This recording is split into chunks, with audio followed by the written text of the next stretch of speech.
සුබ දවසක්. අදත් ඔයගොල්ලෝ කඳන් සංග්‍රහෝම් සායතනයක එකතු වෙලා ඉන්නේ. ඔයගොල්ලෝ නිවසක් ප්ලෑන් කරද්දී, ඒ කියන්නේ නිවාස සැලසුමක් අඳින්න යනකොට ඕගොල්ලන්ගේ ඉඩමේ ඉඳලා නිවසට තියෙන්න ඕනේ කොච්චර දුරක් තියෙන්න ඕනද කියලා. ඒ කියන්නේ ඔයගොල්ලන්ගේ ඉඩමේ මායින් වල ඉඳලා ඔයගොල්ලන්ගේ නිවාසය පටන් ගන්න තැනට හෝ පැත්තට කොතරම් දුරක් තියෙන්න ඕනද කියලා. ඒ වගේම টয়ලට් පිට් එකේ ඉඳලා ලිඳට කොච්චර දුරක් තියෙන්න ඕනද කියලා. එහා පැත්තේ ගෙදරක ලිඳක් තියෙනවා නම් ඒ ලිඳේ ඉඳලා ඔයගොල්ලන්ගේ টয়ලට් පිට් එකට දුරක් තියෙන්න ඕනේ. එහෙම නැති වුණොත් ඔයගලන්ට ගැටලු රාශියකට මුහුණ දෙන්න සිදු වෙනවා. ඒතකොට මේ වීඩියෝ එකේ තියෙන විදිහට ඔයගලගේ දොරවල් හරියටම නිවස පටන් ගන්න කලින් ඔයගොල්ලෝ හරියටම දුර තීරණය කළොත් টয়ලට් වල කොතනද හාරන්නේ කියලා තීරණය කළොත් ඔයගලන්ට කිසිම ගැටලුවක් වෙන්නේ නැහැ. ඔයගොල්ලෝ තනිතත්වයක නිවසක් ප්ලෑන් කරනවා නම් පිටිපස්සේ මායමේ ඉඳලා අපි කියනවා රියල් ස්පේස් එක කියලා. පිටිපස්සේ මායමේ ඉඳලා අඩි 7මාරක් තියෙන්න ඕනේ. ඔයගොල්ලෝ තට්ටු දෙකේ නිවසක් ඩිසයින් කරනවා නම් ඒ පිටිපස්සේ මායමේ ඉඳලා අඩි 10ක් තියෙන්න ඕනේ. එතකොට ඒ ප්‍රමාණයන් හරියටම තියෙනවා නම් ඔයගොල්ලන්ගේ නිවාස සැලසුම අප්‍රූවල් එකට දැම්මහම පාලි සභාවේදී අනුමත කිරීමට දැම්මහම කිසිම ගැටලුවක් නැතුව ඒක අනුමත වෙලා එනවා. ඊළඟට ඔයගොල්ලෝ මායමේ ඉඳලා මායමේ පැත්තට ජනේලයක් දානවා නම් ඒ මායමේ ඉඳලා ජනේලෙට හරියටම අඩි 7මාරක් තියෙන්න ඕනේ. එහෙමත් නැත්නම් ඔයගොල්ලන්ට කුඩා ඉඩ ප්‍රමාණයක් නම් තියෙන්නේ ස්ලයිඩින් වින්ඩෝ එකක් දානවා නම් ඕ ෆික්ස් ග්ලාස් එකක් දානවා නම් අඩි 3ක් තියෙන්න ඕනේ.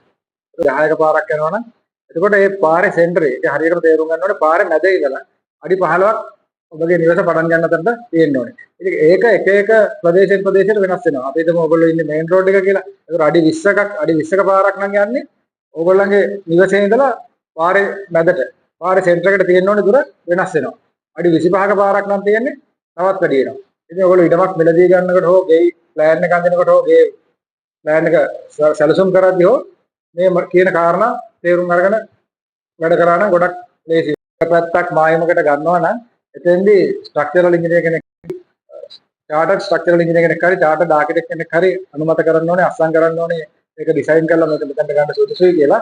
ඒ වගේම දෙපැත්තෙම කියන්නේ ගොඩක් කුඩා ඉඩමක් නම් දෙපැත්තෙම ඔයගොල්ලෝ පාරේ ඉඩමේ මායින් දෙකට ගන්නවා නම් අනිවාර්යයෙන්ම කෝට්ටයාඩ් එකක් හෝ කෝට්ටයාඩ් දෙකක් දාන්න ඕනේ. මොකද ඉඩමේ නිවස සැලසුම අනුමත කරන්න යනකොට ඒගොල්ලෝ දෙනවා පොතක්. ඒ පොත පුරවද්දී කාමරයකට අවශ්‍ය කරන වෙන්ටිලේෂන්, එතකොට හිරු එළිය, ඒවා කොහොමද වැටෙනවද, අවශ්‍ය කරන ජනෙල් ප්‍රමාණ තියෙනවද, එතකොට අවශ්‍ය කරන දොරවල් ප්‍රමාණ තියෙනවද කියලා ඒ පාලි සභාවෙන් සම්පූර්ණම බලලා තමයි අනුමැතිය ලබා දෙන්නේ. ඉතින් එතකොට ඒ නීති වලට අනුගතව ඔයගොල්ලෝ යන්න ඕනේ. එහෙම ගියාම කිසිම ගැටලුවක් වෙන්නේ නැහැ. අනිත් එක ඒක ඔයගොල්ලෝ හැමෝගෙම ශරීර සෞඛ්‍යයටත් හොඳයි. මොකද නිවසකට අවශ්‍ය කරන වෙන්ටිලේෂන් එක තියෙනවා නම් ඒක ශරීර සෞඛ්‍යයටත් ඊළඟට ඔයගොල්ලන්ගේ টয়ලට් පිට් එක දාන්න ඩිසයින් කරනකොට හෝ ඒක හරන්න ගන්නකොට ඔයගොල්ලෝ බලන්න ඕනේ ඔයගොල්ලන්ගේ ලිඳට කොච්චර දුරක් තියෙනවද කියලා. ඒක අනිවාර්යයෙන්ම අඩි 50ක් හෝ අඩි 50ට වැඩිය තියෙන්න ඕනේ. ඒක ප්‍රාදේශ සභාව අනුමත කරද්දී සීල් එකක් ගන්නවා ලිඳේ සිට টয়ලට් පිට් එකට අඩි 50ක දුරක් තියෙන්න ඕනේ කියලා. බැරි වෙලා හරි ඔයගොල්ලෝ টয়ලට් පිට් එක හරන්න කලින් බලන්න ඕනේ එහා පැත්තේ ගෙදරත් ලිඳ කොහෙද තියෙන්නේ කියලා. ඒ ලිඳට වඩා අඩි 50ක් නැත්නම් ඔයගොල්ලෝ টয়ලට් පිට් එක හරන තැන ඒක ඔයගොල්ලන්ට හරන්න අනුමැතිය ලැබෙන්නේ නැහැ.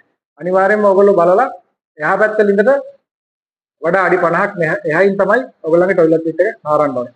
මොකද බැරි වෙලා හරි අඩි 50ට වඩා අඩු වෙලා තිබිලා එහා පැත්ත ගෙදරින් ඔයගොල්ලන්ට කම්ප්ලේන්ට් එකක් දැම්මොත් ඒ টয়ලට් පිට් එක මාරු කරන්නම වෙනවා. ඒක මේ කිසිම විදියකින් නවත්තන්න විදියක් නැහැ. ඉතින් දැන් නම් ගොඩක් තැන්වල ටැප් ලයින් තියෙනවා. ඒක නිසා ලොකු ගැටලු මතුවෙන්නේ නැහැ. නමුත් ලිඳක් තියෙන ගෙයක් නම් ඔය කිව්ව කාරණාව අනිවාර්යයෙන්ම මතක තියාගන්න.